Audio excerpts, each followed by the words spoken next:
اسلام آباد کا master plan بنانے والے چیف اربنسٹ سی اے ڈاکسیڈس پاکستان کے پہلے 5 سالہ ترقیاتی منصوبہ بنانے کے وقت تشریف لائے۔ اس کے بعد انہوں نے ایوب خان صاحب کے دور میں کراچی کورنگی میں 5 لاکھ پناہ گزینوں کی رہائش کا ایک پروجیکٹ بھی کیا، لیکن اسلام آباد جیسا بڑا پروجیکٹ کرنا ان کے کریئر کے لیے بھی بہت بڑا ایک مرحلہ تھا، کیونکہ اسلام آباد اس دور میں بنائے گئے کسی بھی شہروں میں سے سب سے بڑا شہر تھا۔ تو اسلام آباد کا ماسٹر پلان بنانے کے لیے انہوں نے فورڈ فاؤنڈیشن کی طرف سے دیے گئے فنڈز کی وجہ سے بہت سارے ساتھ میں تھیوری ڈیولپ کرنے کے اور ریسرچ کے کام بھی ساتھ میں کیے۔ انہوں نے ایکسٹکس کے نام سے ایک تھیوری جنریٹ کی، جس کے تحت انہوں نے اسلام آباد کی پلاننگ کی۔ اس نظریے کے تحت وہ مانتے تھے کہ چونکہ دنیا خود سے شہری زندگی کو منتخب کر رہی ہے، اس لیے شہر ہمیشہ بڑھتے چلے جائیں گے، اور ان کا یہ بھی ماننا تھا کہ شہر اس حد تک بڑھتے چلے جائیں گے کہ ایک وقت آئے گا کہ ہر بڑا شہر دوسرے بڑے شہر سے کنیکٹ ہو چکا ہوگا، اور دنیا ایسے مرحلے پر پہنچے گی کہ تمام بڑے شہر کنیکٹڈ ہو کر ایک بڑے اربن سٹی کی طرح سے ہوگی، اور دنیا ایک سٹیبل اربنائزڈ یا گلوبلائزڈ سچویشن پہ پہنچ جائے گی۔ اس کو وہ ایکیومینوپولیس کا نام دیتے ہیں، اور وہ اس کا اپنے اس تھیوری کا یا نظریے کا آغاز اسلام آباد سے کرنا چاہتے ہیں۔ اس لیے انہوں نے جو اسلام آباد کا ماسٹر پلان بنایا، اس میں جو منفرد خصوصیات تھی، اس میں سے پہلی یہ تھی کہ انہوں نے شہر کی کوئی حد مقرر نہیں کی۔ انہوں نے شہر کو ایک ایکسس کے تحت ہمیشہ بڑھتے رہنے کا نظریہ دیا، چونکہ شہر اسلام آباد کا جغرافیہ ایسا ہے کہ شہر کے شمال میں بھی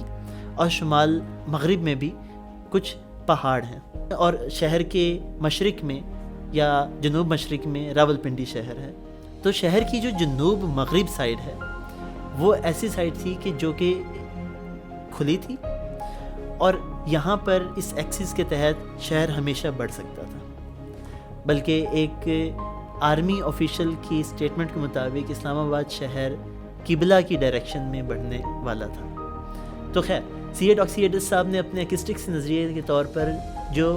اسلام آباد کا ماسٹر پلان بنایا، اس کی پہلی منفرد خصوصیت یہ تھی کہ وہ ہمیشہ بڑھنے والا شہر تھا۔ اس پلان کی دوسری منفرد خصوصیت یہ تھی کہ نیچر کو شہر میں اس طرح سے شامل کیا گیا کہ نیچر اور بستی ایک دوسرے میں پرو دی گئی، بالکل ایسے ہی کہ جیسے کسی کپڑے کے دھاگے ایک دوسرے میں بن دیے جاتے ہیں۔ اور اس شہر کی تیسری بڑی منفرد خصوصیت یہ تھی کہ انسانی جسم کے سکیل کو مد نظر رکھتے ہوئے سیکٹر کا کنسیپٹ دیا گیا۔ سیکٹر ایک مربع کی شکل کا ایک نیبرہڈ یا محلہ آپ کہہ لیں تھا،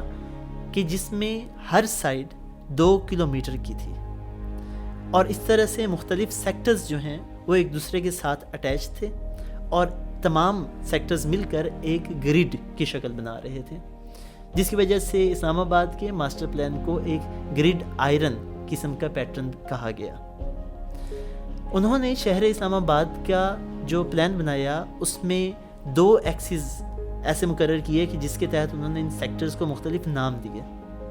ایک ایکسز شمال مشرق سے شروع ہو کر جنوب مغرب کی طرف جاتا تھا، کہ جس میں انہوں نے سیکٹرز کو مختلف نمبرز دیے، اور دوسرا ایکسس شمال مغرب سے شروع ہو کر جنوب مشرق کی طرف جاتا تھا، کہ جس میں انہوں نے شہر کو مختلف انگلش کے الفابیٹس کے نام دیے۔ تو یوں ہر سیکٹر ایک خاص انگلش الفابیٹ اور ایک خاص نمبر سے جانا جاتا ہے۔ اسلام آباد کا 1165 اسکوائر کلومیٹر کا انہوں نے ماسٹر پلان بنایا، جس میں سے 259 اسکوائر کلومیٹر راولپنڈی کا ایریا تھا، اور باقی 906 اسکوائر کلومیٹر ایریا اسلام آباد کا تھا، اور اس میں سے بھی 1/4 نیشنل پارک کے لیے رکھا گیا۔ اسلام آباد کے ماسٹر پلان میں بہرحال وقت کے ساتھ کچھ تنقید بھی کی گئی۔ میں آپ کے سامنے 3 منفرد ایسی چیزیں رکھوں گا کہ جن کے اوپر اسلام آباد کے ماسٹر پلان میں تنقید کی گئی ہے۔ پہلا تو یہ کہ اسلام آباد کی جو نیچرل سرفیس تھی وہ انڈیولیٹنگ تھی، فلیٹ نہیں تھی۔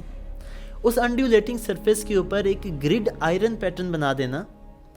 وہ کسی بھی طرح سے ایک سوٹیبل اپروچ نہیں تھی جو اس ماسٹر پلان میں اپروچ کی گئی۔ یہ پہلی تنقید اس ماسٹر پلان پہ۔ دوسری تنقید یہ سامنے آتی ہے کہ اس شہر میں کوئی بھی پبلک ٹرانسپورٹ مہیا نہیں کی گئی، جس کی وجہ سے شہر میں جو طرز زندگی تھا وہ موبلٹی کی وجہ سے اتنا مہنگا ہو گیا کہ وہاں پر عام شخص کے لیے پبلک ٹرانسپورٹ نہ ہونے کی وجہ سے رہنا ممکن نہیں. اور تیسری تنقید اس شہر کے اوپر یہ کی گئی ہے کہ یہ جو نظریہ تھا کہ شہر ہمیشہ بڑھتا چلا جائے گا، یہ وقت کے ساتھ ساتھ اب غلط ثابت ہونے لگا ہے. اب شہروں کی حد مقرر ہونے لگی ہے، بلکہ جو بہت بڑھ چکے شہر ہیں دنیا بھر میں وہ اب چھوٹے بھی ہو رہے ہیں. تو اس طرح سے ان کے نظریے میں جو ہمیشہ بڑھنے والا کنسیپٹ تھا اس کے اوپر بھی تنقید پائی گئی ہے. سی اے ڈاکسیڈس کے بنائے گئے ماسٹر پلان آف اسلام آباد کے اوپر ایک پاکستانی آرکیٹیکٹ خواجہ ظہیر الدین صاحب بھی کام کر رہے تھے. انہوں نے اپنی یادداشت لکھی اور اس میں وہ کہتے ہیں کہ ڈاکسیڈس کا کام کرنے کا انداز نہایت تحکمانہ تھا اور ان کے ماسٹر پلان آف اسلام آباد بنانے میں صرف ان کی ہی رائے کے اوپر عمل ہوتا تھا، جبکہ کسی بھی دوسرے ماہر کو نہ ہی اپنی رائے دینے کا کوئی موقع تھا اور نہ ہی اس کے اوپر عمل کیا جاتا تھا. تو ان کے نزدیک سی اے ڈاکسیڈس کے کام کرنے کے اندر ایک شخص کی ہی پلاننگ شامل تھی اور اس کے اندر باقی ماہرین کی رائے کو کوئی جگہ نہیں دی گئی.